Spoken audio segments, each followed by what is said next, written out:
Hello friends, welcome to சமையல் super.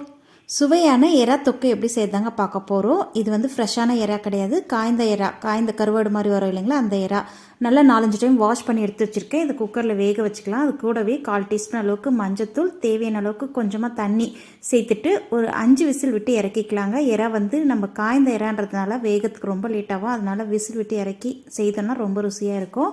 அடுத்ததாக stove on பண்ணிட்டு கடாயில் 6-7 டேபிள் ஸ்பூன் அளவுக்கு குக்கிங் ஆயில் சேர்த்துட்டு கூடவே 1/4 டீஸ்பூன் அளவுக்கு சோம்பு, கொஞ்சம் கருவேப்பிலை, ஒரே ஒரு பச்சை மிளகாய் பொடியாக கட் பண்ணது சேர்த்துட்டு 5-6 பெரிய வெங்காயம் பொடியாக கட் பண்ணது சேர்த்துட்டு 10 பல் பூண்டு அம்மியில் தட்டி வச்சுருந்தாங்க, அதையும் சேர்த்துட்டு ஒரே ஒரு டீஸ்பூன் அளவுக்கு சால்ட்டு சேர்த்துருக்கேன். சேர்த்துட்டு நல்லா வதக்கிக்கலாம். உப்பு வந்து அதிகமாக சேர்க்க வேண்டாம், ஏன்னா இறாலே உப்பு இருக்கும். நம்ம 4-5 டைம் வாஷ் பண்ணிட்டோம், இருந்தாலே அதில் உப்பு இருக்கும். இந்த தொக்குக்கு தேவையான அளவுக்கு மட்டும் சால்ட் சேர்த்தா போதும்.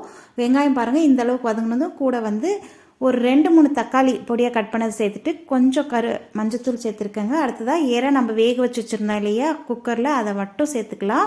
எறா வேக வச்ச தண்ணி இருக்கும் இல்லைங்களா, அது அப்புறமா சேர்த்துக்கலாம். ஃபஸ்ட்டு இந்த மாதிரி தொக்கோடு சேர்த்து நல்லா வதக்கி எடுத்துக்கலாங்க. வெங்காயம் தக்காளி இவ்வளோ இருக்கேன்ட்டு பார்க்காதீங்க, இது நம்ம வதங்கினதா சரியாக இருக்கும். அடுத்ததாக தேவையான அளவுக்கு மிளகாய்த்தூள், 3 டீஸ்பூன் அளவுக்கு மிளகாய்த்தூள், 1 டீஸ்பூன் அளவுக்கு தனியாத்தூள் சேர்த்துட்டு நல்லா கலந்து விட்டுட்டு இப்போ வந்து நல்லா வதங்கிடுச்சு இல்லைங்களா, இப்போ நம்ம குக்கரில் வேக வச்சு வச்சுருந்த தண்ணியை சேர்த்துட்டு மூடி போட்டு நல்லா இது கொதிக்க வச்சுக்கலாங்க. திக்கான கிரேவியாக வந்ததுக்கப்புறம் இறக்கிக்கலாம். பாருங்கள் நல்லா எண்ணெய் பிரிஞ்சு நல்லா கொதித்து அந்த எறா வந்து அந்த தொக்கோடு சேர்ந்து அந்த எறாவில் இருக்கிற சாரெல்லாம் இறங்கி அவ்வளோ வாசனையாக இருக்கும். வீடே மணக்கும், கமன்னு அவ்வளோ சூப்பராக இருக்கும்.